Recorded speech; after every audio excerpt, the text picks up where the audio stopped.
නමෝ තස්ස භගවතු අරහතෝ සම්මා සම්බුද්දස්ස නමෝ තස්ස භගවතු අරහතෝ සම්මා සම්බුද්දස්ස නමෝ තස්ස භගවතු අරහතෝ සම්මා සම්බුද්දස්ස සත්පුරුෂ වාසනාවන්ත පින්වතුනි, අද පින්වත් ඔබ සියලු දෙනාටම දේශනා කරන්නේ ඔබට කුසල් කරගන්නකොට දැනගත යුතුම කරුණු කාරණා කිහිපයක්. අපේ බෞද්ධ පින්වතුන් කුසල් කරනකොට ඇතැම් වෙලාවල් වලදී අපිට පේන්නට තියෙනවා ඒ කුසල් පිළිබඳව හරි හැටි දැනුමක් අවබෝධයක් ඇතුව නෙමෙයි ඒවා සිද්ධ කරන්නේ.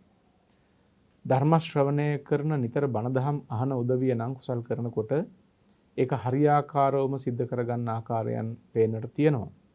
නමුත් ධර්ම ශ්‍රවණය අඩුවෙන් සිදු කරන දහම් දැනුමෙන් අඩු පින්වතුන් කුසල් කරනකොට ඒ කුසල ස්කන්ධය තුලට ඇතැම් වෙලාවට ක්ලේශ ධර්මයනොත් එකතු කරගන්න අවස්ථාවල් අපිට පේන්නට තියෙනවා.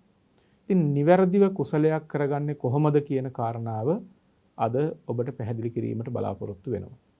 ඒ වගේම තමයි සමහර උදවිය මේ බෞද්ධ පින්වතුන් වුණත් බුදුදහම කියලා වුන් හිතාගෙන ඉන්නේ නිවැරදිම බුදුදහම නෙමෙයි. දැන් අපිට නිර්මල ථේරවාද බුද්ධ ධර්මයේ හම්බ වෙනවා ත්‍රිපිටක ධර්මයෙන්. ඒ නිර්මල ථේරවාද ත්‍රිපිටක ධර්මයේ වෙනුවට තමයි බුදුදහම කියලා Taman විසින් කල්පනා කරපු දේවල් මේක මෙහෙම වෙන්නට ඇති කියලා හිතාගත දේවලුත් බුදුදහම කියලා හිතාගෙන ඉන්නවා. ඉතින් මෙන්න මේ වගේ වැරදි තැන් නිවැරදි කරගන්නට ඔබට මේ දේශනාව බොහොම උපකාරවත් වෙයි. අද දේශනා කරනකොට විශේෂයෙන් අපි බලාපොරොත්තු වෙනවා කේසකාරී විමාන වස්තු ආශ්‍රය කරගෙන මේ දේශනාව සිද්ධ කරන්නට. කේසකාරී කියලා කියන්නේ එක්තරා දේවතාවියක්. මේ දේවතාවිය ඒ දේවත්වයට පත් උනේ කොයි ආකාරයෙන්ද කියන එකයි මේ කේසකාරී විමාන වස්තුවේ සඳහන් වෙලා තියෙන්නේ. මේ කේසකාරී දේවතාවිය ඒ දෙව්ලොව උපදින්නට කලින් මේ මනුෂ්‍ය ලෝකෙ ඉපදිලා හිටියේ බරණැස් නුවර ලෞතුරු බුදුරජාණන් වහන්සේ පහළ වෙලා හිටපු කාලේ. ඉතින් තථාගතයන් වහන්සේ ලෝකෙ පහළ වෙලා ලෝකයට කරුණාවෙන් මෛත්‍රියෙන් ධර්ම දේශනා කොට වදාරන කාලේ 100,000 ගණන් රහතන් වහන්සේලා මේ ලෝකේ පහළ වෙලා හිටපු කාලේ තමයි කේසකාරී කියන මේ කුමාරිකාව මේ මනුෂ්‍ය ලෝකෙ ඉපදිලා හිටියේ. ඉතින් කේසකාරී දවසක්ද දකිනවා තමන්ගේ අම්මගේ උකුණු බල ඉන්නකොට ගේ ඉස්සරහා දොරකඩට වෙලා අම්මගේ උකුණු බල ඉන්නකොට කේසකාරී දකිනවා ස්වාමින් වහන්සේලා පිණ්ඩපාතේ වැඩම කරනවා. ඉතින් මෙයාට පේනවා මේ ස්වාමින් වහන්සේලා හරීම ප්‍රසන්නයි. බොහොම තුරුණු වයසේදී ශාසනයට ඇතුල් වෙලා තියෙනවා. හරීම ප්‍රසන්න පෙනුමකින් යුක්තයි. උන්වහන්සේලා ඊටාම ක්‍රියාශීලීව, ඊටාම සංවරව, හරි පුදුමාකාර ප්‍රසන්නතාවයකින් යුක්ත උන්වහන්සේලා පේන්නට ඉන්නවා. මේ කේසකාරී අම්මගෙන් අහනවා මේ ස්වාමින් වහන්සේලා මේ පැවිදි වෙලා හිටියට කිසියම් ව්‍යසනයක් නිසා ඒ ව්‍යසනයෙන් පීඩාවටපත් වෙලා මේ මහාන වෙලා ඉන්න බවක් නම් පේන්නට නැහැ. උන්වහන්සේලාගේ භෝගයන් ව්‍යසනයටපත් වෙලා එහෙම නැත්නම් ඥාතීන් ව්‍යසනයටපත් වෙලා මේ වගේ ව්‍යසනයන් නිසා ඒවයින් අත මිදෙන්නට කියලා එහෙම නැත්නම් වෙන කර කියා ගන්න කමක් නැතිකම නිසා එහෙම ශාසනයට ආපු බවක් පේන්නට නැහැ. උන්වහන්සේලාගේ ඡවි වර්ණ ඉතාමත් ප්‍රසාදජනකයි. උන්වහන්සේලාගේ මුහුණ දිහා බැලුවම හරි සතුටින් ඉන්න බවක් පේන්නට තියෙනවා. ඒ වගේම හරිම සංවරයි. මේ භද්‍ර යෞවන කාලෙදී එයි මේ හාමුදුරන් වහන්සේලා මෙහෙම මේ ශාසනයේ පැවිදෙලා ඉන්නේ කියලා කේසකාරී මේ උකුණු බල ඉන්න ගමන් තමන්ගේ අම්මගෙන් අහනවා. ඉතින් ඒ කාලය පිළිබඳව අපි කල්පනා කරනකොට බුදුහාමුදුරුවෝ ලෝකේ පහළ වෙලා රහතන් වහන්සේලා මේ ලෝකේ වැඩ ඉන්න කාලේ කියන්නේ කොයිතරම් වාග්ය සම්පන්න කාලයක්ද. උදෑසන වෙන විට බරණැස් නුවර, සවැත් නුවර ඒ නගරයන් කසාවතින් බබලන යුගයක්. බුදුරජාණන් වහන්සේ රහතන් වහන්සේලා පිණ්ඩපාතේ වැඩම කරනවා. 100,000 ගණන් තෙරුන් වහන්සේලා පිණ්ඩපාතේ වඩිනවා. කොච්චර ලස්සන කාලවකවානුවක්ද. ඉතින් ඒ තථාගතයන් වහන්සේ වැඩ හිටපු කාලේ ශාසනික තත්ත්වයේ දිහා බලනකොට අපිට එතෙන්ට යන්න තව කොච්චරනම් කල් ගත වෙයිද කියලා වෙලාවකට කල්පනා වෙනවා. මොකද ඒ කාලේ ඒ මහරහතන් වහන්සේලා, ඒ මහෝත්තමයන් වහන්සේලා ජීවත් වුණේ හරි පුදුමාකාර සැහැල්ලුවකින්, පුදුමාකාර සැනසෙල්ලකින්. ඒ කෙලෙස් නිවා ගන්න ගමන් මාර්ගයේම තමයි ගමන් කළේ. උන්වහන්සේලාට කිසි තැනක බරක් තිබුණේ නැහැ. තමන්ගේ පන්සල, මේ මගේ පන්සල, මගේ ආරණ්‍ය සේනාසනේ, එහෙම උරුම කරගත්ත බවක් තිබුණේ නැහැ. භික්ෂුන් වහන්සේලා කියලා කියන්නේ එහෙම මගේ දේවල් කියලා ගොඩ ගහගත්ත පිරිසක්, උරුම කරගත්ත පිරිසක්, ලියාගත්ත පිරිසක් නෙමෙයි. ඉතින් සංඝාවාස තිබුණා, මහා විහෙර විහාර තිබුණා, ජේතවනාරාමය, පූර්වාරාමය, මේ වගේ මහා විහාර තිබුණා.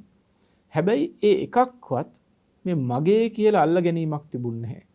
ඒ ඔක්කොම සංඝයාගේ, ඒ ඔක්කොම පොදු දේවල්. ඉතින් විහෙර විහාරවලට මේ මහා සංඝරත්නය සිව් දිසාවෙන්ම එකතු වෙනවා. උන්වහන්සේලාට අවශ්‍ය කාලයක් වැඩ ඉඳලා ඊට පස්සේ ආපහු මේ විහෙර විහාරයෙන් නික්මිලා වඩිනවා. යේනවා ඩේති සපත්ත බාරෝ ඩේති කියලා කියන්නේ. හරියට මේ පක්ෂියෙක් තමන්ගේ කැදැල්ලෙන් නික්මිලා යනකොට ඒ පක්ෂියට උස්සගෙන යන්න කියලා දේවල් නැහැනේ. කබඩ් උස්සන් යන්න ඕන, මේසපුට උස්සන් යන්න ඕන කියලා එකක් ඒ පක්ෂියට ඇත්තේ නැහැ. ඒ පක්ෂියාට තියෙන එකම බර තමයි තමන්ගේ පියාපත් බර. ඉතින් පක්ෂියෙක් යම් තැනකට යනකොට තමන්ගේ පියාපත් බර සහිතව ඒ විදිහට තමන්ගේ පියාපත් බරින් පමණක් යුක්තව ගමන් කරනවද? භික්ෂුන් වහන්සේලාත් ගමින් ගමට වැඩම කළේ එහෙමයි.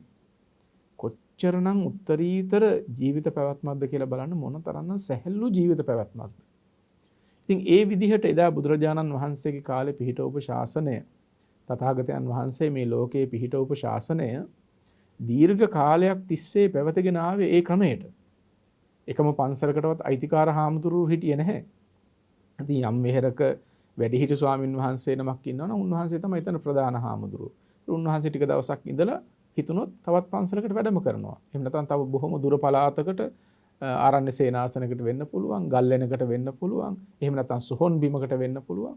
උන්වහන්සේලාට හිතන තැන්වලට ගමන් කරනවා. ඉතින් අවාසනාවකට වගේ මේ සුද්ධ අපේ රට ආක්‍රමණය කරගත්තට පස්සේ සුද්ධ අපිට දැම්මනේ හොඳ තොණ්ඩුවක්. මේ විහාරාධිපතිකම්, සේනාසනාධිපතිකම් ගොනු වෙන්නේ ගොඩනගෙන ඊට පස්සේනේ. ඉතින් මේ තොණ්ඩුව ගලව ගන්න බැරි වුණා තාමත්. ඒ නිසා අද බලන්න අර තිබිච්ච සැහැල්ලු පැවැත්ම කොච්චර අපිට අහිමි වෙලා ගිහිල්ලා තියෙනවද? පොදුවේ ගත්තම භික්ෂුන් වහන්සේලාගේ ජීවිතවලට තිබිච්ච අති සැහැල්ලු පැවැත්ම, තථාගතයන් වහන්සේ අනුදැන වදාළ සල්ලහුක වෘත්ති සැහැල්ලු පැවතුම් ඇති බවට කොච්චර බාධකයක් වෙලා තියෙනවද මේ විහාරාධිපතිකම්, සේනාසනාධිපතිකම්, අධිපතිකම්, මගේ පන්සල, මගේ ආරණ්‍ය කියලා මේ උරුම කර ගැනීමත් එක්ක. ඉතින් කවදක හරි මේ සුද්ධ දාපු තොණ්ඩු අපිට ගලව ගන්න හම්බුනොත් කොයිතරම් වටිනවද? එදාට අර බුදුරජාණන් වහන්සේගේ කාලේ තිබිච්ච ශාසන ස්වභාව, ඒ මහා නිවිච්ච පැවැත්ම අපිට ආපහු බලා ගන්නට අවස්ථාව සැලසෙයි. ඉතින් මේ විදිහට එදා තිබුණේ හරීම සංයත පැවැත්මක්. රහතන් වහන්සේලා මහා විහාරවල හෝ එහෙම නැත්නම් ආරණ්‍ය සේනාසනවල, එහෙම නැත්නම් කඳුර ඇල්ලක, ගිරි ගුහාවක, එහෙම නැත්නම් සොහොන් බිමක මේ වගේ තැන්වල වහන්සේලා වැඩ ඉන්නවා සමාපatti සුවයෙන්. ඒ සමවත් සුවයෙන් වැඩ ඉඳලා උදෑසනට පිණ්ඩපාතේ වැඩම කරනවා. එතකොට ඒ කෙලෙස් නිවා ගන්නට ප්‍රතිපදාව පුරන ස්වාමින් වහන්සේලා සතර සතිපට්ඨානයේ වඩමින්, කමඨහන් මෙනෙහි කරමින් අප්‍රමාදීව කෙලෙස් තවන වීරියෙන් කටයුතු කරලා අන්න උන්වහන්සේලා උදෑසන ගමට පිණ්ඩපාතේ වඩිනවා. ඒ පිණ්ඩපාතේ වඩිනකොටත් කර්මස්ථානයක් මෙනෙහි කර වඩින්නේ. මෛත්‍රී කර්මස්ථානය හෝ අසුභ කර්මස්ථානය හෝ යම් කිසි කර්මස්ථානයක් මෙනෙහි කරමින් වඩින්නේ. සුභූති මහතෙරුන් වහන්සේ ගැන සඳහන් වෙන්නේ, උන්වහන්සේ කල්පනා කරනවලු, මට මේ දන් හැන්දක් පූජා කරන පින්වතුන්ට, මට වන්දනාමාන කරන, ගෞරව දක්වන මේ පින්වතුන්ගේ ඒ පින මහත්ඵල වන්නට කියලා උන්වහන්සේ මෛත්‍රී සමාපත්තියට සමවැදිලා පිණ්ඩපාතේ වඩිනවා කියනවා. මොකද ඒ දායකයන්ට වඩාත් පින් සිදුවන්නට කියලා. ඉතින් මෙන්න මේ වගේ ඊ타ත්ම උතුම්, ඊ타ත්ම නිවිච්ච ශාන්තිදායක කාලයක්. ඉතින් මෙන්න මේ කාලේ තමයි මේ කේසකාරී කුමාරිකාවත් බ්‍රාහ්මණ කුලයක ඉපදලා හිටියේ. කේසකාරී ඉපදලා හිටපු මේ බ්‍රාහ්මණ කුලය තරම් ප්‍රසිද්ධ කුලයක් නෙමෙයි. ඉතින් තමන්ගේ අම්මගෙන් අහනවා අර විදිහට, අම්මගේ උකුණු බලබල ඉන්න ගමන් ඉස්සරහා දොරකඩට වෙලා උකුණු බලබල ඉන්නකොට කේසකාරී අහනවා, මේ ස්වාමින් වහන්සේලා දිහා දැක්කම මේ කලකිරිලා, මේ පා වෙලා, එහෙම නැත්නම් පරාජයටපත් වෙලා, තිබිච්ච හැම දෙයක්ම නැති වෙලා, කර කියා ගන්න දෙයක් නැතුව පැවිදි වෙච්ච බවක් නෙමෙයි පේන්න තියෙන්නේ. හරීම ශාස්ත්‍රීයවත් බවක් පේන්න තියෙන්නේ. භද්‍ර යෞවනේ, හරිම ලස්සනයි. ඒ වගේම හරි සංවරයි. මේ ඇයි මේ ස්වාමින් වහන්සේලා මේ විදිහට මේ ශාසනගත වෙලා ඉන්න කියලා කේසකාරී තමන්ගේ අම්මගෙන් අහනවා. ඉතින් ඒ අහනකොට අම්මා යම්කිසි දැනුමක් තිබිච්ච තැනැත්තියක් මේ අම්මා කියනවා ශාක්‍ය කුලයෙන් නික්ම පැවිදි වෙච්ච ලෞතර බුදුරජාණන් වහන්සේ මේ ශාසනය මනාකොට පිහිටවලා තියෙනවා. ඒ භාග්‍යතුන් වහන්සේ ධර්ම දේශනා කරලා තියෙනවා. ඉතාමත් පවිත්‍ර ධර්මයක් දේශනා කරලා තියෙනවා. ඒ බණ දහම් අහලා රාජ මහා මාත්‍යාදීන් පවා ඒ සියලු දේවල් අතහැරලා දාලා ඇවිල්ලා පැවිදි වෙනවා. විවිධ කුලවලින් ඉතා ඉහළ කුලවලින් පවා පිරිස් ඇවිල්ලා පැවිදි වෙනවා. ඉතින් මෙන්න මේ ධර්මයේ තියෙන වටිනාකම නිසා තමයි සම්පත් තිබුණත් සම්පත් නැතත් ඒ ගිහිගේ අතහැරලා දාලා මේ ශාසනගත වෙලා ඉන්නේ කියලා. ඉතින් මෙන්න මේ කතාව සිදු වීගෙන යනකොට එක්තරා උපාසක මහත්මයෙක් මේ ගේ ඉස්සරහින් පාරේ යනකොට මේ උපාසක මහත්තයාට ඇහෙනවා මේ අම්මගේ දුවගේ කතාව. මේ උපාසකතුමා සාමාන්‍ය කෙනෙක් නෙමෙයි. සෝතාපට්ටි ඵලයට පත්වෙච්ච ආර්ය උත්තමයෙක්. සෝවාන් ඵලයට පත් වෙලා හිටියේ. ඉතින් උපාසකතුමා මේ අම්මගේ දුවගේ කතාව ඇහිලා උපාසකතුමත් ආවා ඒ ගෙදරට. ඇවිල්ලා කතා කරනකොට අර කේසකාරී දියණිය උපාසක මහත්තයාගෙනුත් අහනවා ඇයි උපාසක මහත්මයා මේ ස්වාමින් වහන්සේලා මේ විදිහට මේ පැවිදි වෙලා ඉන්නේ? උන්වහන්සේලාගේ තරුණ කාලේ නෙමෙයි. ඉතින් මේ මොනවත් නැති වෙලා ඇවිල්ලා මහාන වෙලත් නෙමෙයි හොඳට ඉන්නව පේනවා. ඊටාම ශාස්ත්‍රීයව ඉන්නව පේනවා. ඇයි මේ පැවිදි වෙලා ඉන්නේ කියලා. අන්න ඒ වෙලාවේ මේ උපාසකතුමා තමන්ගේ තියෙන විශිෂ්ට ධර්මඥානයත් උපකාර කරගෙන මොකද ඔහුට හොඳ ධම් දැනුමක් තිබුණා.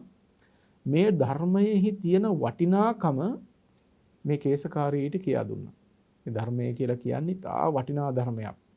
මේ ධර්මයේ ලෝකේ යථාර්ථය විවරණය කරන ධර්මයක්. ජීවිතවල තියෙන ඇත්ත කතාව ඇති හැටියෙන්ම විවරණය කරන ධර්මයක්.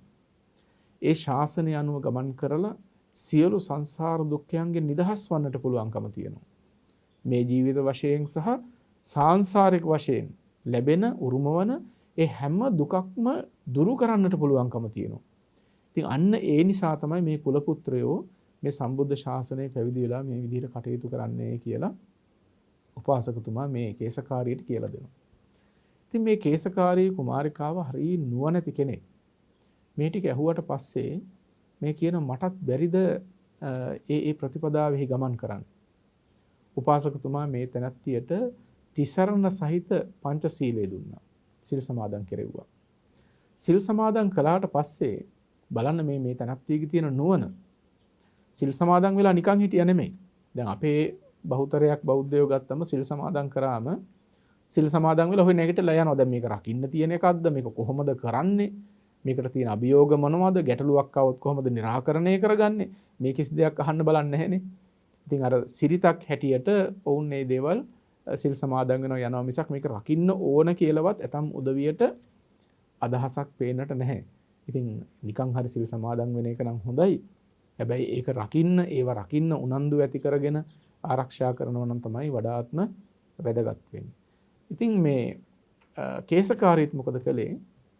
සිල් සමාදන් වෙලා මේකේ වටිනාකම තේරුම් අරගෙන කේසකාරී අහනවා මින් ඉදිරියට මම කුමක්ද කරන්න තියෙන්නේ? බලන්න කොච්චර වටිනවද කියලා. දැන් ඇයි මෙහෙම හැඟීමක් මේ තැනැත්තියට ඇති වෙන්නේ? නිකම්ම පන්සිල් සමාදන් වෙලා ඉන්න තිබුණානේ. නැහැ. ඉස්සල්ලාම සිල් සමාදන් වෙලා හිටපු නැති තැනැත්තිය දැන් තිසරණ සහිත පංචශීලයත් සමාදන් වුණා. ඊළඟට අහනවා මින් ඉදිරියට මට කරන්න තියෙන්නේ කුමක්ද?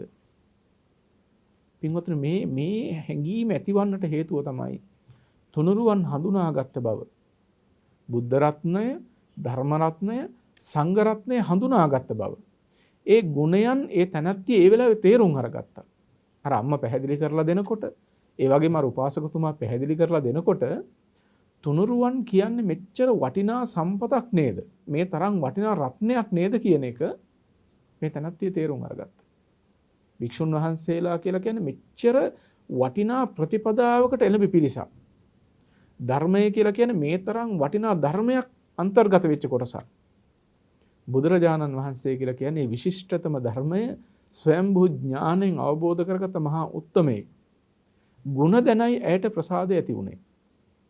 දැන් අද වර්තමාන තත්වයේ ගත්තොත් ඇතම් උදවිය මහා සංඝරත්නයට වන්දනාමාන කරන්නේ ඒ ගුණය හඳුනාගෙනම නෙමෙයි. බෞද්ධ සංස්කෘතිය නිසා ස්වාමීන් වහන්සේලාට වන්දනාමාන කරනවා ගරු කළ යුත්තෝ කියන හැඟීමක් තියෙනවා මිසක් ඇතමුන්ට ඒ ගුණය හඳුනාගෙන ගරු කිරීමක් නෙමෙයි තියෙන්නේ. වටිනම දේ තමයි ගුණය හඳුනාගෙන ගරු කරන්න පුළුවන් නම් ඒක තමයි වඩාත් කුසලයක් සිද්ධ වෙන විදිහ. සම්ප්‍රදායට හෝ සංස්කෘතියට හෝ වේවා ඇවිල්ලා වන්දනාමාන කරලා එහෙම හරි කුසල් කරගන්න එක හොඳයි. ඒක නරකක් නැහැ. ඒ කුසල් වුන්ට බොහෝ කාලයක් උපකාර වෙනවා. හැබැයි බුදුරුවනේ ගුණේ තේරුම් අරගෙන, ධම්රුවනේ වටිනාකම ගුණේ තේරුම් අරගෙන, මහා සංඝරත්නයේ වටිනාකම තේරුම් අරගෙන, එහි උන්වහන්සේලාගේ උත්තරීතර ගුණාංග තේරුම් අරගෙන ඔබට පුළුවන් නම් පැහැදීම ඇති කරගන්න. අන්න ඒ පැහැදීම තමයි වටිනාම පැහැදීම වෙන්නේ. ගුණ දැන පැහැදීම කියන්නේ අන්න ඒකට. ඉතින් මේ කේසකාරීත් පැහැදීම ඇති කරගත්තේ ගුණයන් දැනගෙන. අවබෝධාත්මක ප්‍රසාදයක් ඇති වුණේ. ඒ ප්‍රසාදය නිසා, ඒ නුවණ නිසා තමයි එය අහන්නේ. තිසරණ සහිත පංචශීලයේ සමාදන් වෙලා මින් ඉදිරියටත් මම මොකද්ද කරන්න තියෙන්නේ කියලා. අන්න එහෙම අහනකොට අර උපාසකතුමා මේට කියලා දෙනවා කායානුපස්සනාව වඩන හැටි. හිතක් කොහොමද පිළිවෙලට හදාගන්නේ? අෂ්ටලෝක ධර්මයට කම්පා නොවන විදිහට අකම්පිත සිතක් සකස් කරගන්නේ කොහොමද? කෙලෙස් වලින් තැලී පොඩි වෙච්ච මේ ලෝකයක් තුල නිකලෙස්ව වාසය කරන්නේ කොහොමද? දුකෙහි ගැලිච්ච ලෝකයක් තුල නිදුකින් වාසය කරන්නේ කොහොමද කියන කාරණාව, ඒ ප්‍රතිපදාව මේ උපාසකතුමා කේසකාරී කුමාරිකාවට කියා දෙනවා. ඉතින් මේ විදිහට කායානුපස්සනාව කියලා දීලා ලෝකේ කොහොමද අනිත්‍ය දුක්ඛ අනාත්ම වශයෙන් බලන්නේ කියලා ධර්මානුකූලව කියා දෙනවා. කොටින්ම ගත්තොත් මේ ආර්ය අෂ්ටාංගික මාර්ගය ඇයට පැහැදිලි කරලා දුන්නා. කේසකාරී හරීම නුවණැති කෙනෙක්. ඉතින් මේ කියා දෙන කරුණු කාරණා ඉතා හොඳින් ග්‍රහණය කරගත්තා. ඉතා හොඳින් අර්ථ පරීක්ෂා කළා. පින්වතුනි නොබෝ කලකින්ම ඇය මේ ප්‍රතිපදාවත් එක්ක ගමන් කරනකොට වැඩි කල් යන්නට මත්තෙන්ම උත්තරීතර වූ සෝවාන් ඵලයටපත් වුණා. ආර්ය ශ්‍රාවිකාවක් බවට පත් වුණා.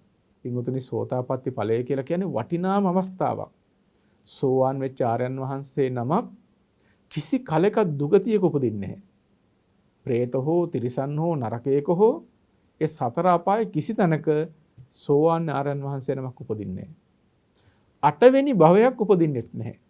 ඒ කියන්නේ හත් භවයක් ඇතුළත ඒකාන්තයෙන්ම මේ සියලු කෙලෙස් ධර්මයන් දුරු කරලා ආශ්‍රව ක්ෂය කරලා නිර්වාණ ධර්මයෙන් සාක්ෂාත් කරගන්නවා. රහත් ඵලයටපත් වෙනවා.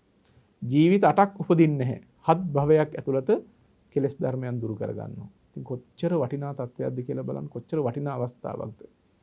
ඒ හත් භවය ඇතුළතත් උන්වහන්සේලා කවදාවත් සතර අපායට යනවා හැම නෙමෙයි, සුගතිගාමි තත්වයන් හිඳගෙනමයි ඒ ධර්මය අවබෝධ කරගන්නේ. ඉතින් සමහර සෝවාන් ආර්යයන් වහන්සේලා මේ ජීවිතයේදීම ඊතුරු කෙලෙස් ටිකක් දුරු කරගෙන රහත් ඵලයටපත් වෙනවා. සමහර ආර්යයන් වහන්සේලා මේ භව 7ක් ඇතුළත, ජීවිත 7ක් ඇතුළත මාර්ගඵල ධර්මයන්ටපත් වෙලා ඒ ඉතිරි මාර්ගඵලත් සාක්ෂාත් කරගෙන භව ගමන නිමා කරගන්නවා. ඉතින් මේ කේසකාරී කුමාරිකාවත් මේ උත්තරීතර භූමියටපත් වුණා, ආර්ය භූමියටපත් වුණා. ඉතින් මෙහෙමපත් වෙලා ටික කාලයක් ගිහිල්ලා මේ තැනැත්තිය කිසියම් රෝගාබාධයක් නිසා ජීවිතක්ෂයටපත් වුණා. ජීවිතක්ෂයටපත් වෙලා තව්තිසා දෙව්ලොව ශක්‍ර දේවේන්ද්‍රයාට බිසවක්ව උපදිනවා.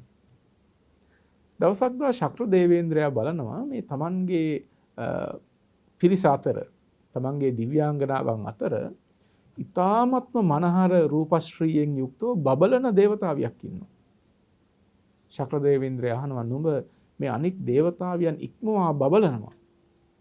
නුඹ මහත් වූ රූපශ්‍රී සෞභාග්‍යයෙන් යුක්තයි. මෙබඳු වූ විපාකයක් ලබන්නට, මෙතන නුඹ මේ ආකාරයෙන් උපදින්නට නුඹ කළ කුසලයේ කුමක්ද, මොන කර්මයක්ද කළේ කියලා ශක්‍ර දේවේන්ද්‍රයා මේ දේවතාවියකින් අහනකොට මේ කේසකාරී දේවතාවිය තමන්ගේ పూర్ව චරිතය ප්‍රකාශ කරනවා.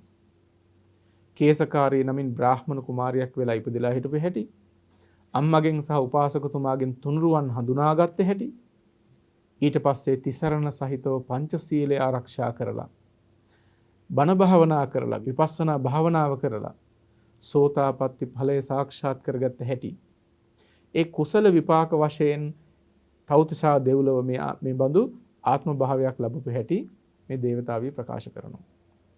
ඉතින් ශක්‍ර දේවේන්ද්‍රයා කියනවා නුඹ යම් බඳු වූ උතුම් සම්පතක් ලබලා තියෙනවා නම් මේ උතුම් සම්පත ධර්මයෙන්ම ඔබ ලබපු දෙයක්. ධර්මයෙන්ම ධර්මානුකූලවම ලබපු දෙයක්. ඒ නිසා වඩාත් මං සතුටු වෙනවා. නුඹගේ මේ සම්පත ධර්මානුකූලවම ලැබිච්ච දෙයක්. ඒ නිසා මං නුඹට වඩාත් සතුටු වෙනවායි කියලා ශක්‍ර දේවේන්ද්‍රයා ප්‍රකාශ කරනවා. දැන් බලන්න මෙන්න මේ කතා පොතේ හරි වැදගත් තැනක් තියෙනවා ඔබේ අවධානයට ගත යුතු. අර කේශකාරී බ්‍රාහ්මණ කුමාරිකාව තිසරණ සහිත පංචශීලයේ සමාදන් වෙලා අර උපාසකතුමාගෙන් භාවනා කරන හැටි අහගෙන ඇය සතර සතිපට්ඨාන භාවනාව වඩාගෙන ගියා. සෝතාපට්ටි ඵලයටත්පත් වුණා. හැබැයි Tamanගේ මුළු ජීවිත කාලෙම ගෙවන්නට ඇයට අවස්ථාවක් තිබුණේ නැහැ. අතරතුරදී කාල යාත්‍රා කරන්න සිද්ධ වුණා. බලන්න මේ තැන දිහා අපේ සමහර බෞද්ධ උදවිය දන් පින් කරන හොඳට කුසල ධර්මයන් සිද්ධ කරන කෙනෙකුට යම් කරදරයක් සිද්ධ වුණාම ඇතම් උදවිය ප්‍රකාශ කරනවා මෙච්චර පින් දහම් කරලත් මේ තරම් බෞද්ධ ප්‍රතිපත්ති වල යෙදিলা ඉඳලත් අනේ ඒගොල්ලන්ට කරදර වුණානේ. මෙහෙම ප්‍රකාශ කරන අවස්ථාවල් නැද්ද? හදිසි අනතුරක් වුණාම එහෙම නැත්නම් විවිධ කරදර පීඩාවන් ඇවිල්ලා අන්තරායන් හෝ විවිධ බාධකයන්ට උපද්‍රවයන්ටපත් වුණාම සමහර අය කියනවා මෙච්චර කුසල් කරලා මේ තරම් බණ භාවනා කරලත් ඒගොල්ලන්ට හරියට කරදරනේ. Tamanට හරියට කරදර වෙනවනේ. මෙහෙම ප්‍රකාශ කරන අවස්ථාවල් ඔබට හම්බ වෙලා නැද්ද? ඕනෑ තරම් ඉබඳු අවස්ථාවල් තියෙනවා. පින්වතුනි මතක තබා ගන්න. බුදු දහම පිළිබඳව අවබෝධයක් තිබුණා නම්, නිවැරදි අවබෝධයක් තිබුණා නම් කවදාකවත් ඒ දේ කියන්නේ නැහැ. බුදු දහම හරියට තේරුම් අරන් හිටියානම් ඉබඳු වචනයක් කවදාකවත් කියන්නේ නැහැ. අපි බලමු ඇයි ඒ කියලා. බුදුරජාණන් වහන්සේ ධර්ම දේශනා කොට වදාළේ මේ අෂ්ටලෝක ධර්මයක් ක්‍රියාත්මක වන ලෝකයේ තුල ඒ අටලෝ දහමට කම්පා නොවන විදිහට හිත හදාගන්නේ කොහොමද කියලා. ඒකනේ බුද්ධ දේශනාව තුළ තියෙන්නේ. ආර්ය අෂ්ටාංගික මාර්ගය තුළ තියෙන්නේ අෂ්ටලෝක ධර්මයට කම්පා නොවන මනසක් හදාගන්න වැඩපිළිවෙල. බුදුදහමේ කොහෙවත් තියෙනවද අෂ්ටලෝක ධර්මයේ නවත්තන ක්‍රමයක්? ලාභ අලාභ නවත්තන්න, යස අයස නිന്ദා ප්‍රශංසා නවත්තන, අපි ලාභ යස ප්‍රශංසා සැපනම් අතහරිමුකෝ. නමුත් අලාභ අයස නිന്ദාව දුක මෙන්න මේව වළක්වන්න කියලාද බුදුදහමෙහි මේ ආර්ය අෂ්ටාංගික මාර්ගයේ පෙන්නලා තියෙන්නේ. එහෙම නැත්නම් අෂ්ටලෝක ධර්මයට කම්පා නොවේ ඉන්නද මේ ධර්මයේ පෙන්නලා තියෙන්නේ. පින්වතුනි බුදුදහම තියෙන්නේ අටලෝ දහම නවත්තන්න යන්න නෙමෙයි. අටලෝ දහමට කම්පා නොවන මනසක් හදාගන්න. ඒක තමයි බුදුදහමේ තියෙන විශිෂ්ටතම කාරණාව. පින්වතුනි යම් කිසි කෙනෙකුට පුළුවන් ද මේ ලෝකය කියන එක නවත්තන්න? සෝබා දහම නවත්තන්න පුළුවන්ද? කර්ම විපාකයන් තමන්ගේ ජීවිතවලට ගලාගෙන එනකොට ඒ කර්ම විපාකයන් නවත්තන්න පුළුවන්ද? ලෝකයේ අධර්මයේ දියුණු වේගෙන එනකොට අධාර්මික පුද්ගලයන් විසින් විවිධ විසමාචාරයන් සමාජයට මුදා හරිනකොට ඒ සමස්තය නවත්තන්න පුළුවන්ද කෙනෙකුට? පින්වතුනි ජීවත් වෙලා ඉන්නකොට ඒවෙන් නිදහස් වෙන්න පුළුවන්ද ඔබට? ලෝකය තුල ඉන්නකොට ලෝකයේ තුල හටගන්න හැම දෙයකටම ඔබට මුහුණ දෙන්නට සිද්ධ වෙනවා. ඔබට හෝ තවත් කෙනෙකුට පුළුවන් ද ඒ ලෝකේ නවත්වන්නට? කිසිවෙකුට ඒ ලෝකේ නවත්තන්න පුළුවන් කමක් නැත්තේ නැහැ. යම් తాවකාලික පිළියම් කරන්න පුළුවන් වෙයි. සදාතනිකව නවත්වනවා කියන එකක් කරන්න බෑ. හැබැයි අපිට පුළුවන් දෙයක් තියෙනවා. පුළුවන් දේ තමයි ඒබඳු වෙනස් වන විපරිණාමයට පත්වන අනිත්‍ය ස්වභාවයට පත්වන අෂ්ටලෝක ධර්මයකට අෂ්ටලෝක ධර්මය අනුව ක්‍රියාත්මක වන ඒ ලෝකයට කම්පා නොවන විදිහට හිත හදාගන්න පුළුවන්කම තියෙනවා. ඒක තමයි බුදුදහමේ තියෙන වටිනාම දේ.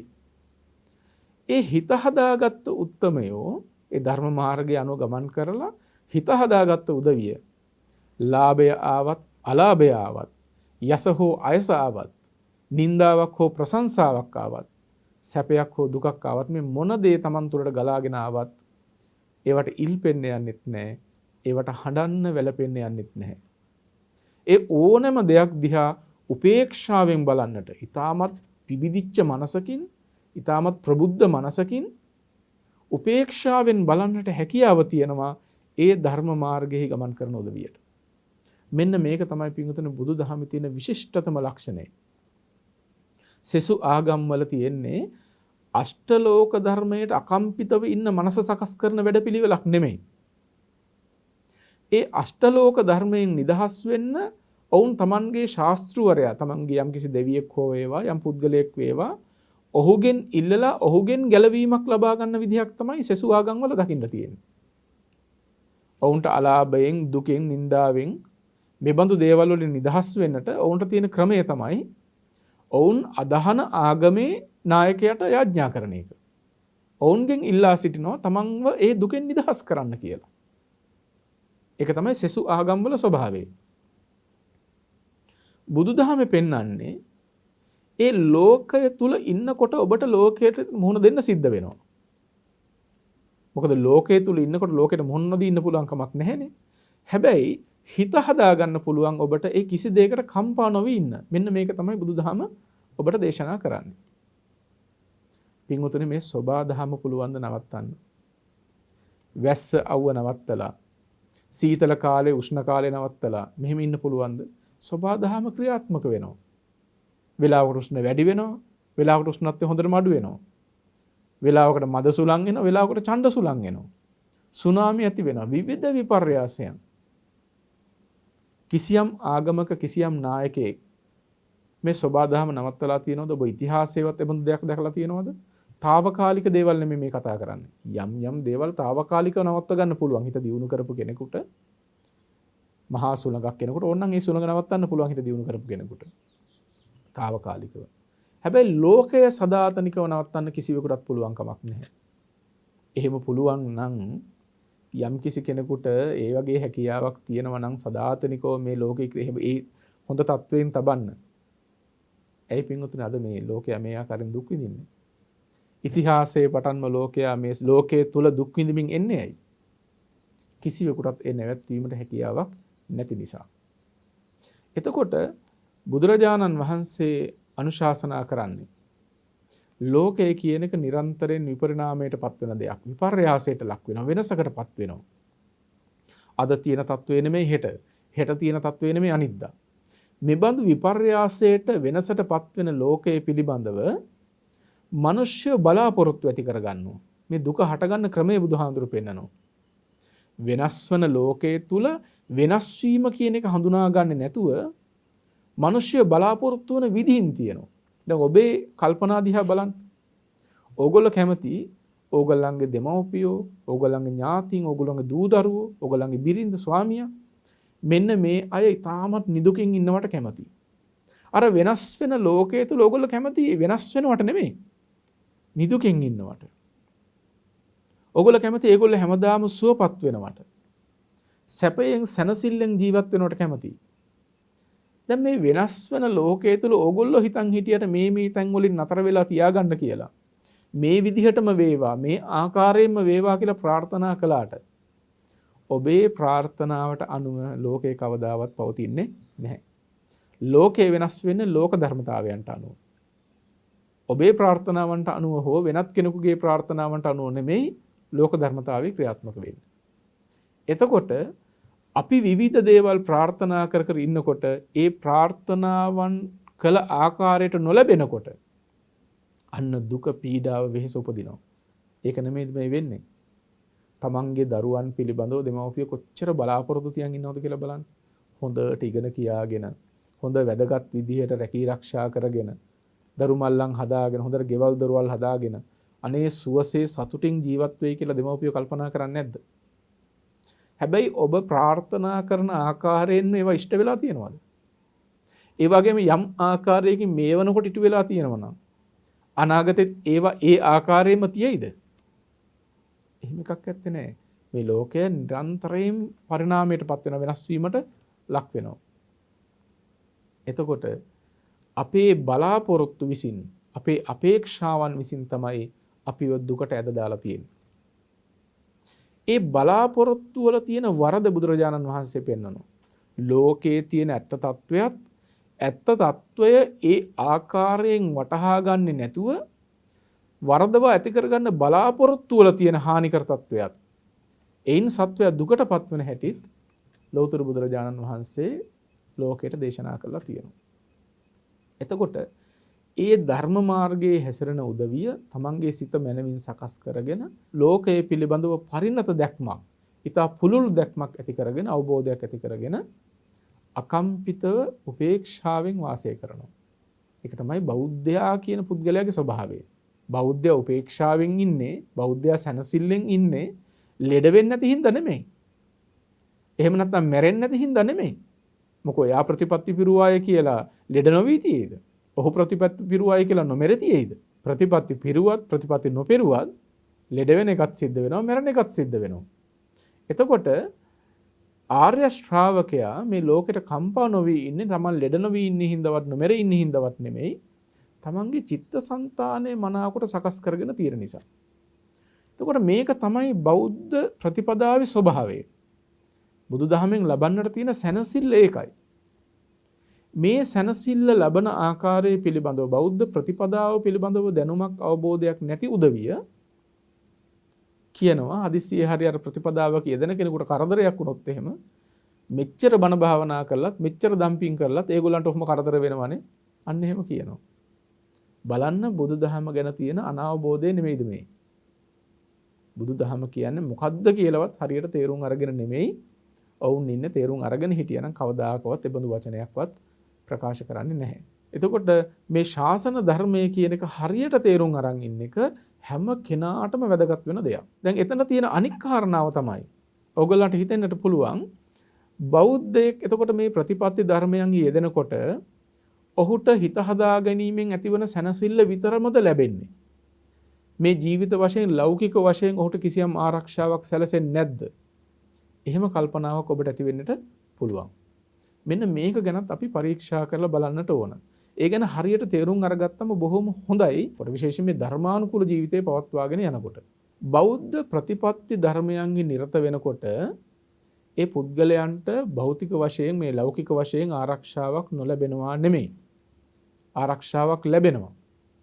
ඒ ආරක්ෂාව ලැබෙන්නේ කොයි ආකාරයෙන්ද කියලාත් අපි චුට්ටක් මෙතනදී විමසලා බලන්නට ඕනේ. කොහොමද ඒ ආරක්ෂාව සැලසෙන්නේ කියන එක.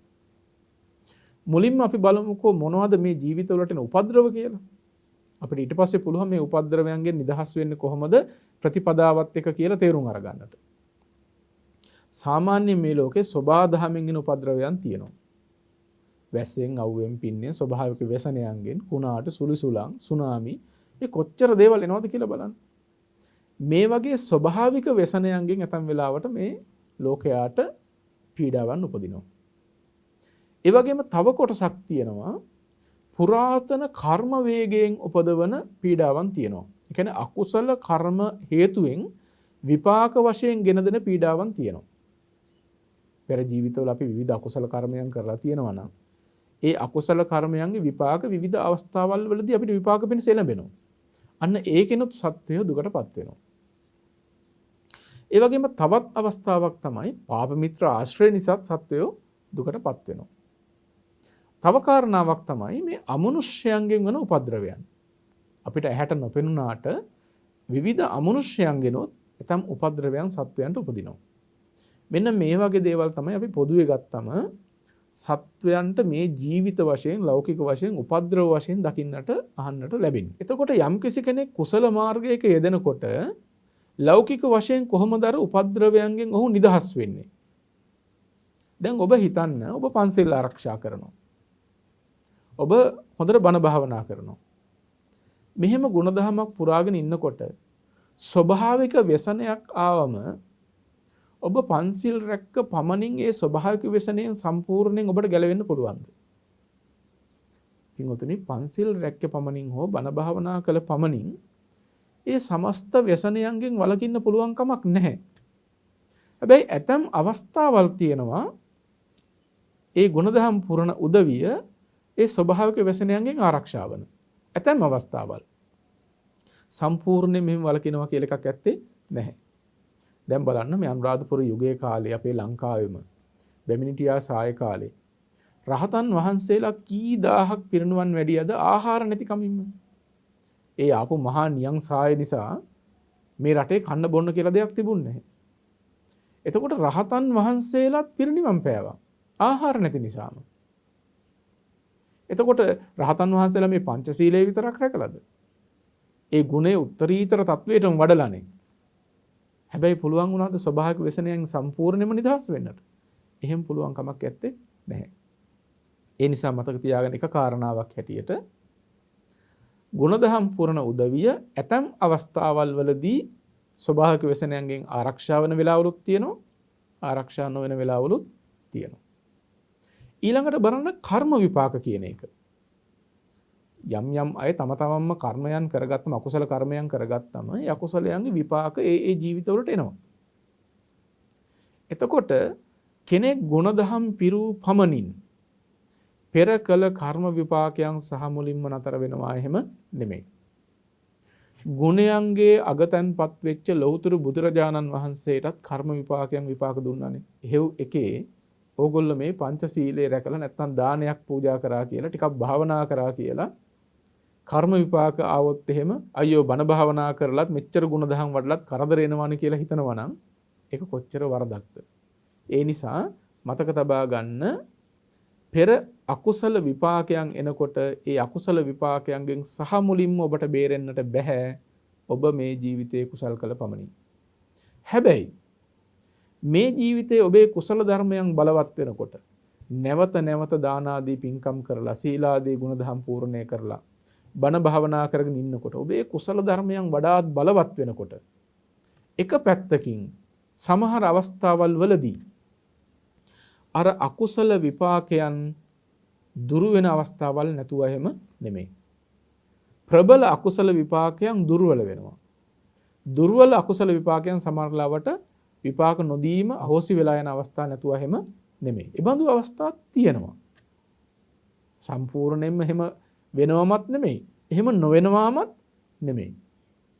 ඒ නිසා මේ කුසල ජීවිතයක් ගෙවෙන එකේ වටිනාකමක් තමයි එක පැත්තකින් අර අකුසල විපාකයන්ගෙන් ඔබට නිදහස් වෙන්න යම් අවස්ථාවක් තියෙනවා.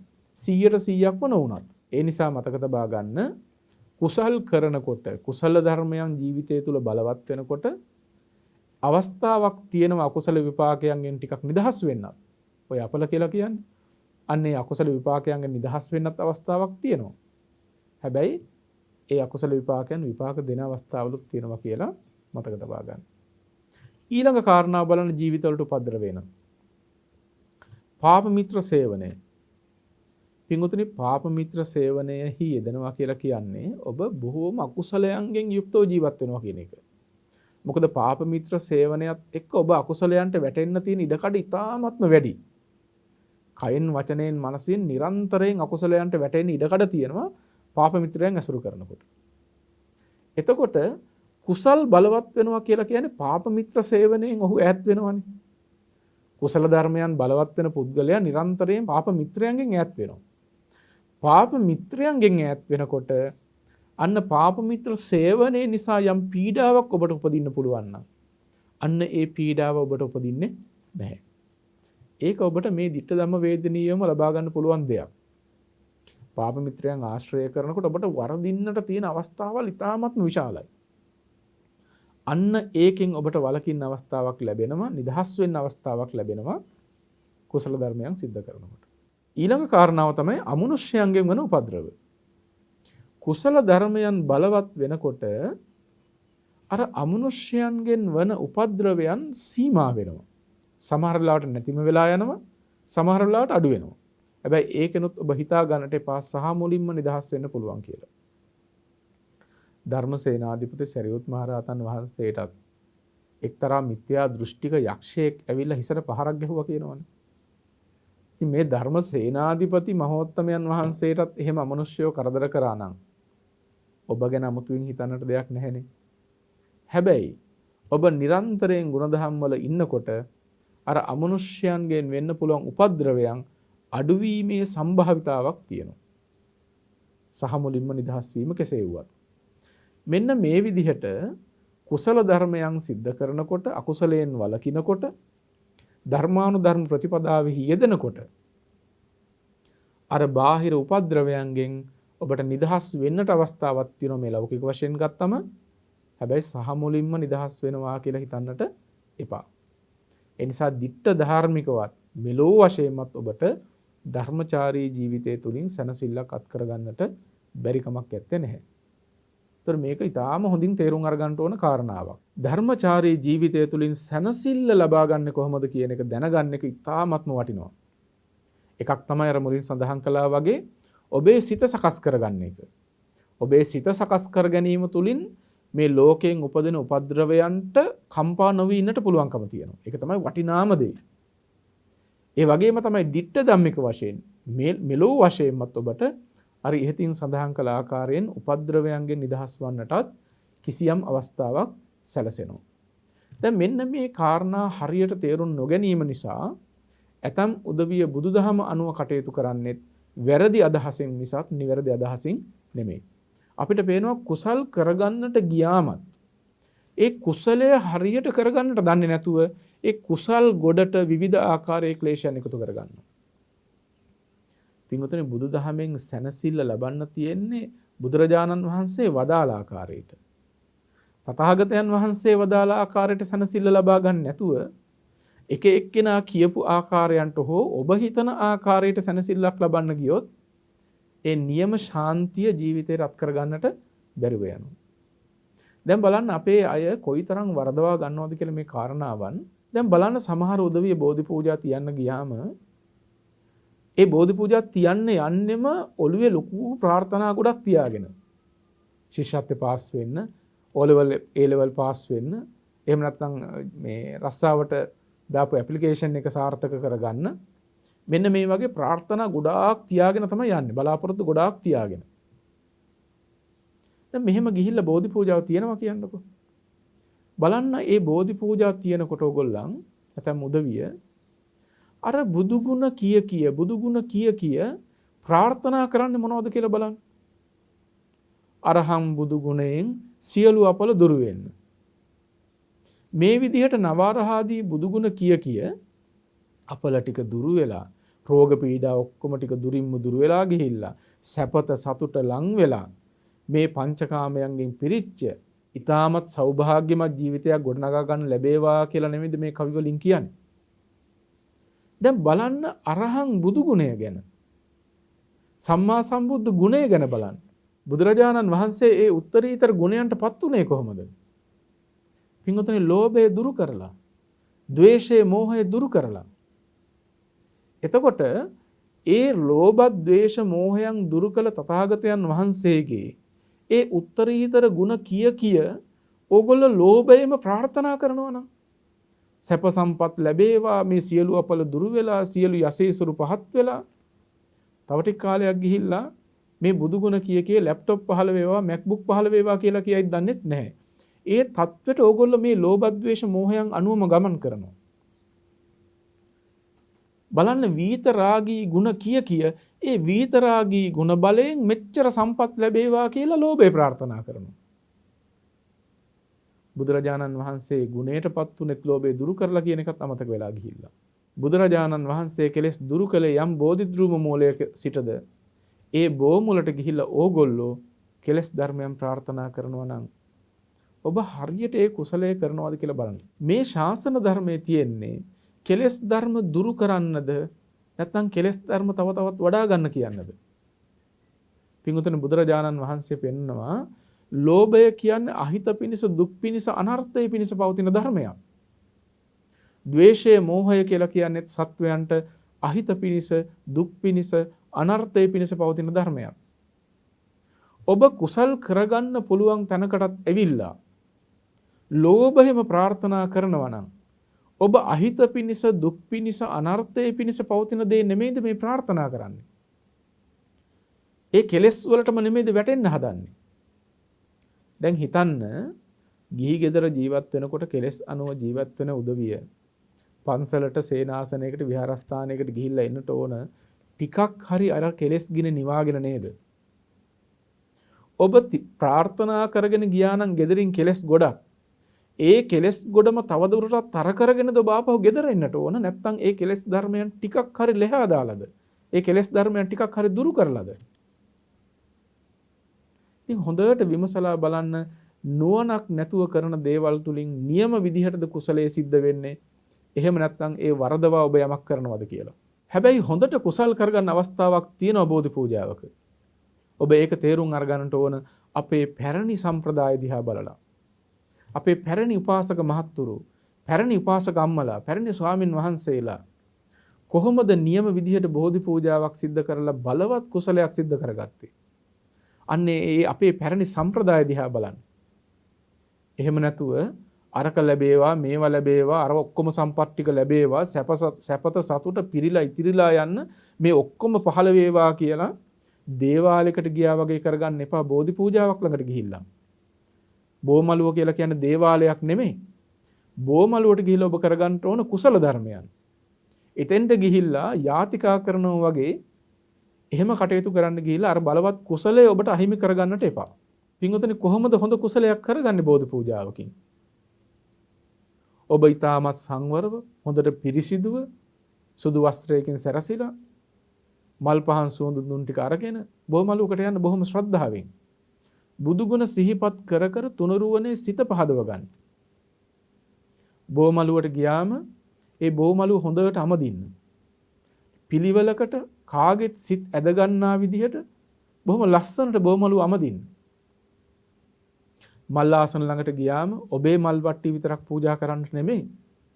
ඒ මල් ආසනේ කිලිටි වෙලා තියෙනවා නම්, පරමල් තියෙනවා නම් ඒව හොඳට සුද්ධ පවිත්‍ර කරන්න. මතක තියාගෙනම ගෙදරින් යනකොට බෝධි පූජාවකට යනකොට රෙදි කඩක් අරගෙන යන්න, පිරිසුදු කරන්නටම.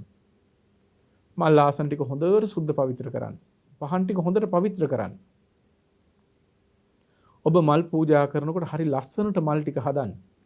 නිකම්ම මල් වට්ටිය ගිහිල්ලා තියන්න නෙමෙයි. බොහෝම ලස්සනට බුදුගුණ සිහිපත් කර කර පිළිවෙලට මේ මල් ටික සකස් කරන්න. මල් පහන් සුවඳුම් පූජා කරනකොට බුදුගුණ සිහිපත් කර කර අනේ ලෞතර බුදුරජාණන් වහන්සේ අරහං ගුණයෙන් යුක්තයි. ඒ තථාගතයන් වහන්සේ සම්මා සම්බුද්ධ ගුණයෙන් යුක්තයි. බුදුගුණ සිහිපත් කර කර අර පූජාවන් සකස් කරන්න. ඊටමත් ශ්‍රද්ධාවෙන් මේ කටයුතු කරන්න. ශබ්ද නගල පිරිත් සූත්‍රයන් සජ්ජායනා කරන්න. අනිත් අයට බාධාවක් නොවන විදිහට. සින්දු කියන තාලවලට නෙමෙයි. අපිට බෝමලුවකට ගියාම, සමහරවට මහා විහාරයකට ගියාම අපිට අහන්න ලැබෙන්නේ සමහර උදවි සින්දු කියනවා වගේ. බෝධි පූජා තියෙනකොට ගී කියනවා වගේ. පින්වතුනි, බුදුරජාණන් වහන්සේ වදාළේ මේ ශාසනයේ ගී කීමට කියලා කියන්නේ හැඬීමක් කියලා. බෝධි පූජාවක් තියන්න කියලා අඬන්න ඕනේ නැහනේ. දෙන්න කීකේ ඉල්ලලා එතන වැළපෙන්න ඕනේ නැහනේ. බලන්න මේ ශාසනානුරූපී කමින් කොච්චර ඉවත් වෙලා යනවද කියලා. එක පැත්තකින් කවි කී සින්දු වගේ කී අඬන්න පටන් ගන්නවා. අනික් පැත්තෙන් බෝධියට ළඟට ගිහිලා දෙන්න කී අරවා දෙන්න මේවා දෙන්න කී අර සම්පත් මේ සම්පත් පහළ වෙන්න කී වැළපෙන්න පටන් ගන්නවා. දේවාලයක් ළඟට ගිහිල්ලා අඬනවා වැළපෙනවා වගේ. ඒ පූජනීය ස්ථානයේ පූජනීයත්වයේ රැකෙන විදිහට ශාසනානුකූල විදිහට කටයුතු කරන්න උත්සාහවත් වෙන්න. බුදු ගුණ සිහිපත් කරගෙන තුනුරුවනේ ගුණ සිහිපත් කර කර හොඳට පිරිත් සූත්‍ර ටික සජ්ජායනා කරලා ගාථා ටික බොහොම පිළිවෙලකට සජ්ජායනා කරමින් මෙහෙම පූජාවක් තියෙනකොට පින් සිද්ධ වෙන්නේ නැද්ද? කුසල් වැඩෙන්නේ නැද්ද? පින්වතුනි, එතකොට කුසල් වැඩෙනවා. බුද්ධානුස්සති කර්මස්ථානයේ වැඩුවා වගේ තමයි හරියට බෝධි පූජාවක් තියා ගන්නකොට. කොච්චර කුසල් කරගන්න අවස්ථාවක්ද කියලා බලන්න. අන්න ඒ ආකාරයට ඔබේ කුසල් දියුණු වෙනකොට ඔබට මේ ජීවිත වශයෙන්ම ජීවිතයට සැනසෙල්ලක් ලැබෙන්නේ නැද්ද? පින්වතුනි, එහෙම කුසල් කරනකොට ඔබේ කුසලයන් බලවත් නිසා අන්න පෙර ජීවිතවල යම් කරපු අකුසල කර්මයක විපාකයක් එන්න තියෙනවා නම් සමහර විට ඒ වගේ දේවල් මගහැරෙන්නට පුළුවන්. අමනුෂ්‍යයන්ගෙන් පීඩා වෙන්න තියෙනවා නම් ඒවත් ඇතම් දේවල් මගහැරෙන්නට පුළුවන්. දෙවියන් පවා සතුටු වෙනවා සත්පුරුෂ ධර්මයේ නියැලෙනකොට. දෙවියන් පවා ආශිර්වාද කරනවා සත්පුරුෂ දෙවියන්. ඒ සම්මා දිට්ඨික දෙවියන්ගේ ආශිර්වාදය ඔබට බොහොම උපකාර පිණිස පවතිනවා. මොකද ඔබ මේ පින් කළ දෙවියන්ට පුණ්‍ය අනුමෝදනා කරනවා. ඥාතීන්ට පින් අනුමෝදන් කරනවා. සියලු සත්වයන්ට පින් අනුමෝදන් කරනවා. කොච්චර වටිනවද කියලා බලන්න. එතකොට මේ විදිහේ කුසල් කරනකොට ඔබට ලෞකික වශයෙන්ම මේ ජීවිත වශයෙන්ම සැනසෙල්ලක් ලැබෙන්නේ නැද්ද? මේ ජීවිත වශයෙන් ඔබට සැනසෙල්ලක් ලැබෙනවා. එහෙම කුසල් කරන ඔබේ හිත හරි පවිත්‍රායි. ඔබට හොඳට තීරණ ගන්න පුළුවන්කම තියෙනවා. රාගයෙන් රත් වෙලා, ද්වේෂයෙන් රත් වෙච්ච එහෙම මනසක් නෙමෙයි. කුසල් කරන කෙනාගේ හිත හරිම පවිත්‍රායි. ඔහුට හොඳට තීරණයක් ගන්න පුළුවන්කම තියෙනවා. මේ ජීවිතේ සාර්ථක වෙන්නේ නැද්ද එතකොට? නිස්කලංකව තමන්ගේ ජීවිතය ගැන, තමන්ගේ අනාගතය ගැන නිදහස්ව කල්පනා කරලා තීන්දුවක් ගැනීමේ හැකියාවක් ඇති වෙනවා. ඔබට වෙනදට වඩා හොඳට තීරණ ගැනීමේ හැකියාවක් ඇති වෙයි. මේ කුසලයන් බලවත් වෙනකොට. මොකද හිත පිරිසුදු නිසා. එතකොට ජීවිත සාර්ථක වෙන්නේ නැද්ද? ඔබ කුසල් කරනකොට ඔබ පාප මිත්‍රයන්ගෙන් ඈත් වෙනවා. පාප මිත්‍ර ආශ්‍රය නිසා ඔබ මෙච්චර කාලයක් රහමෙර පානය කරා නම්, ඒ බඳු අකුසලයෙන් වැළකිනව විතරක් නෙමෙයි, ඒ මුදල් ටිකත් ඔබට ඉතුරු වෙනවා. පාප මිත්‍රයන් නිසා ඔබට වෙන්න තිබිච්ච විනාශයන් වළකිනවා. ඔබේ මේ ජීවිතේම සාර්ථක වෙන්නේ නැද්ද? අමුදරුවන් එක ගෙවන ඔබේ මේ ගෘහ ජීවිතයේ පවා සතුටින් සමාදානයෙන් ගෙවෙන්නේ නැද්ද? පින්වතුනි, මේ සියල්ල සිද්ධ වෙන්නේ ඔබ හරියට කුසලයක් කරගත්තම. ඒ නිසා මතක තබා ගන්න, කුසල් කරන්න ගිහිල්ලත් ඔබ ඒ තුලින් අකුසල් රැස් කරගන්න විදිහට කරන්න එපා. කෙලස් වැඩෙන විදිහට නෙමෙයි, නිකලස් ධර්මයන් ඇති වෙන විදිහට, නිකලස් බව වැඩෙන විදිහට කුසල් කරන්නට නිරන්තරයෙන්ම උත්සාහවත් වන්නට ඕන. අන්න ඒ කුසල් කරලා, ඒ විදිහට කුසල් කරලා ඔබ ප්‍රාර්ථනාවකුත් තබා ගන්නට ඕන. සමහර උදවිය විවිධ ආකාරයේ ප්‍රාර්ථනාවන් කරනවා. සමහර උදවිය ප්‍රාර්ථනා නොකරම ඉන්නවා. කිසිම ප්‍රාර්ථනාවක් කරන්නේ නැහැ. පින්වතුනි, කිසිම දෙයක් ප්‍රාර්ථනා නොකර ඉන්නවට වඩා යහපත් දේ ප්‍රාර්ථනා කරන එක බොහොම වැදගත් වෙනවා. හැබැයි අයහපත් විදිහට ප්‍රාර්ථනාවක් නැති කරගන්න එපා කුසල් කරලා. ඒකට හරි අපූර්ව තැනක් සඳහන් වෙනවා khema කුමාරයාගේ කතාවේ. khema කුමාරයා කියලා කියන්නේ අනේපිඬු සිටුතුමාගේ බෑන කෙනෙක්. හරිම ලස්සන තරුණයෙක්. khema කුමාරයා කොච්චර ලස්සනද කියනවනම්, ඔහුව දැක්කම කාන්තාවන්ට තමන්ගේ ස්වභාවයෙන් සිටින්නට බැරි වෙනවා කියනවා. ඒ තරම් ඔහු කෙරෙහි කැමැත්තක් ඇති වෙනවා කියනවා. හිතා ගන්න පුළුවන් ඔහුට කොහොම පෙනුමක් තියෙන්නට ඇද්ද කියලා. මේ khema කුමාරයාත් හරිම කෙලිලොල් චරිතයක්. පරදාර සේවනයේට බොහොම නැමිච්ච චරිතයක්. බලන්න, තමන්ගේ මාමණ්ඩිය අනේපිඬු සිටුතුමා මහා සත්පුරුෂයෙක්, සෝවාන් ඵලයට පත්වෙච්ච, ජේතවනාරාමයේ හදලා පූජා කළ මහා සත්පුරුෂයෙක්. ඒ මාමණ්ඩියගේ බෑණනුවන් බොහොම කෙලිලොල් ජීවිතයක් ගත කරනවා පරදාර සේවනය කරමින්. ඉතින් දවසක් මොහු මේ පරදාර සේවනයට ගියපු අවස්ථාවකදී හසු වුණා. රජ්ජුරුවන්ට ඉදිරිපත් කළාම රජ්ජුරුව කල්පනා කරනවා, මේ මොහුගේ මාමණ්ඩිය අනේපිඬු සිටුතුමා බොහෝම කීර්ති ഘോഷාවක් තියෙන මහා සත්පුරුෂයෙක්. මම මේ මිනිස්යාට දඬුවමක් දුන්නොත් එහෙම මේ පරදාර කර්මය නිසා ඒක සිටුතුමාටත් ලැජ්ජාවක්. මෙහෙම සලකලා රජුරෝ ඒක ගැන ලොකුවට විනිශ්චයක් දෙන්නට නොදී ඒක අතහැරලා දැම්මා. දෙතුන් වතාවක්ම දැන් මේ khema අහු වෙනවා පරදාර සේවනයේට ගිහිල්ලා මේ වැරද්දට රජුරෝ ළඟට යන්න වෙනවා. කීප වතාවක්ම රජුරෝ මොහුව නිදහස් කරලා යවුවා සිටුතුමා ගැන කල්පනා කරලා. මොකද සිටුතුමාට කැලලක් වෙයි කියලා. ඉතින් මේක කොහොම හරි සිටුතුමාට දැනගන්න හම්බුණා. අනේපිඬු සිටුතුමා khemත් එක්කගෙන යංකෝ බුදුරජාණන් වහන්සේ ළඟට කියලා භාග්‍යතුන් වහන්සේ ළඟට එක්කගෙන ගියා. ගිහිල්ලා ස්වාමීනි, මේ khemට ධර්මානුශාසනාවක් කරනසේක්වා කියලා ඉල්ලා සිටියා. බුදුරජාණන් වහන්සේ දන්නවා khema කියන්නේ කොහොම කෙනෙක්ද කියලා. භාග්‍යතුන් වහන්සේ khemට මේ පරදාර සේවනයේ තියෙන ආදීනවේ දේශනා කළා.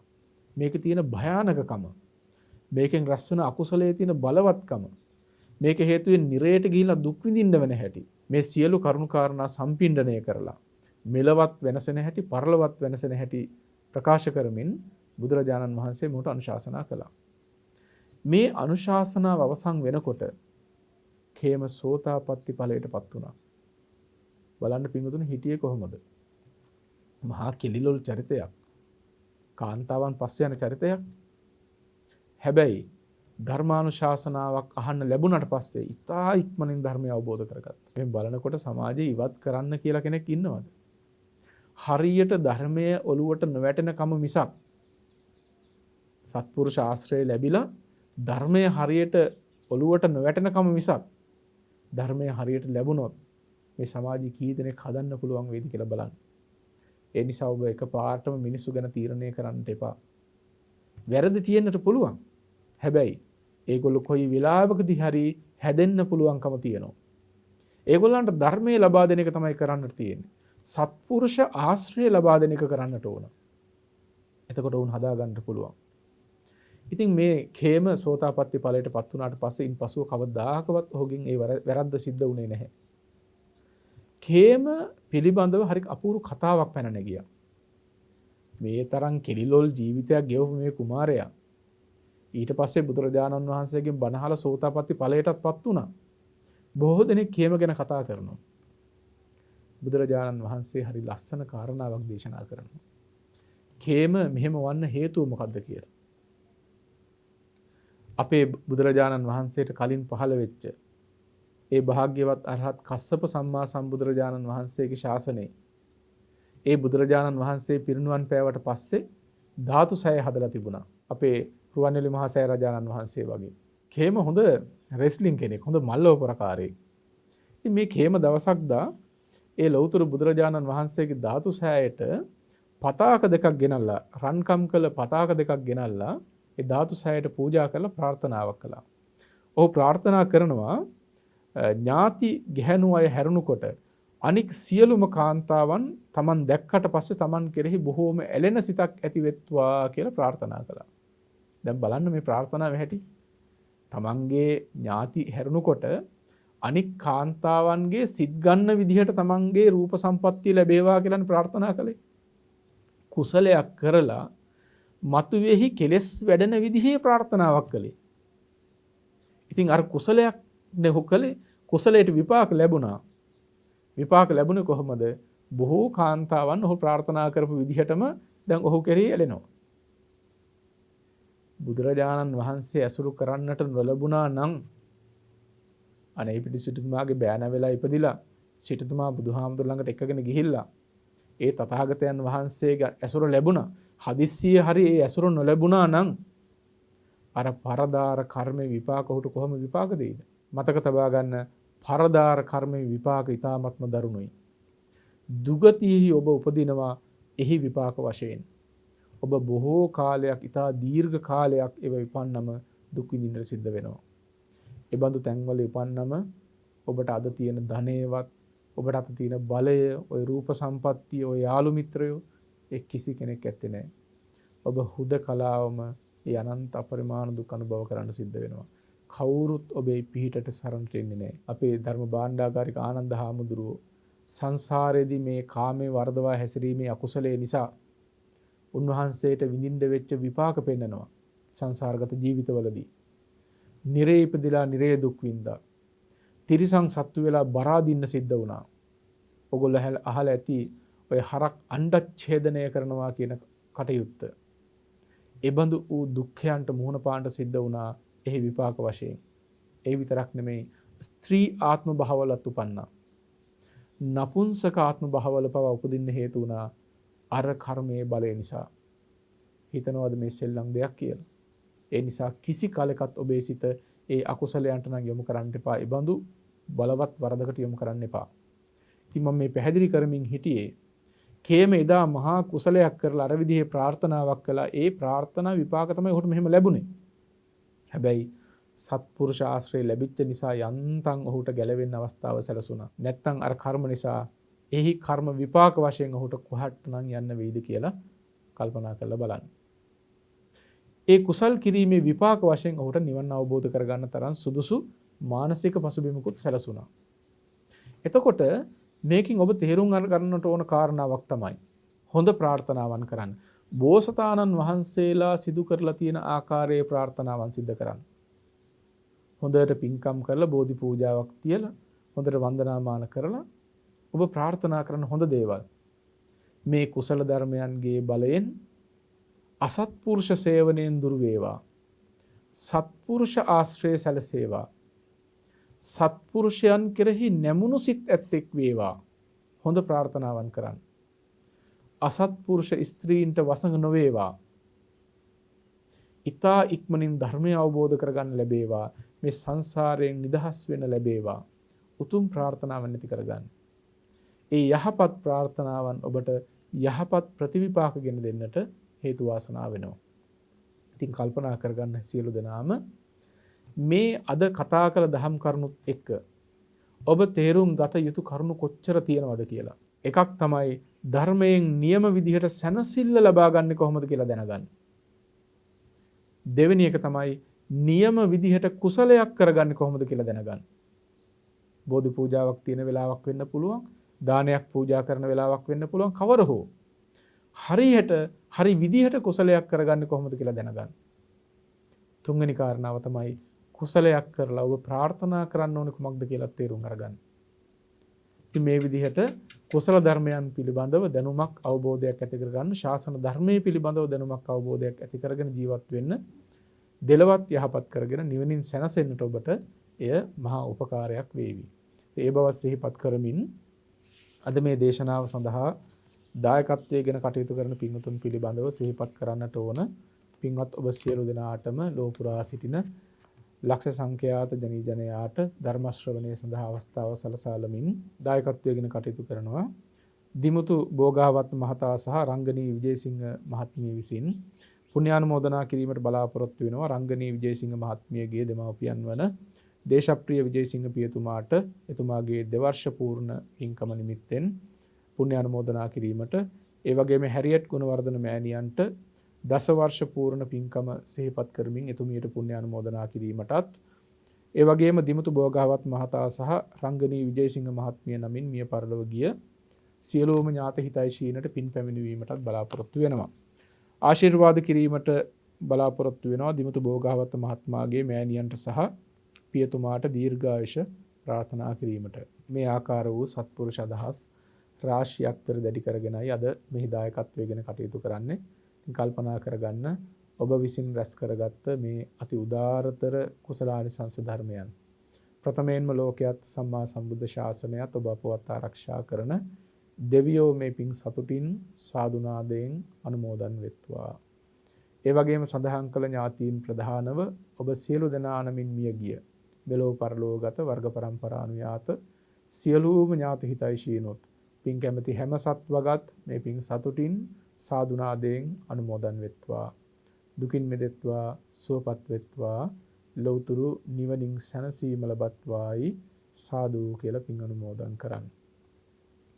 ඒ වගේම ආශිර්වාද කිරීමට බලාපොරොත්තු වෙන පින්වතුන් ඇතුළුව දායකත්වයේ ගැන කටයුතු කරන පින්වතුන්ටත්, පවුලේ සියලු දෙනාටත්, ඥාති හිතවතුන්ටත්, ධර්ම ශ්‍රවණය කළ ඔබටත්, සදේවක ලෝකයාටත් මේ පුණ්‍ය ශක්තියේ බලයෙන්, තුනුරුවන්ගේ අනන්ත ගුණානුභාව බලයෙන් දෙව්රක වරණින් නිදුක් නිරෝගී සුවපත් භාවය චිරජීවනයේ සැලසේවා. යහපත් ප්‍රාර්ථනා ඉෂ්ට සිද්ධ වේවා. පාප මිත්‍ර සේවනයෙන් දුර වෙලා සත්පුරුෂ ආශ්‍රයම සැලසේවා. පාරමී සපුරාගෙන ලෞතුරු නිවනින් සැනසෙන්නට මේ පින් හේතු වාසනා පාරමී වේවායි සාදු කියලා නිවන් ප්‍රාර්ථනාත් කරගන්න. සියලු දෙනාටම තෙරුවන් සරණයි.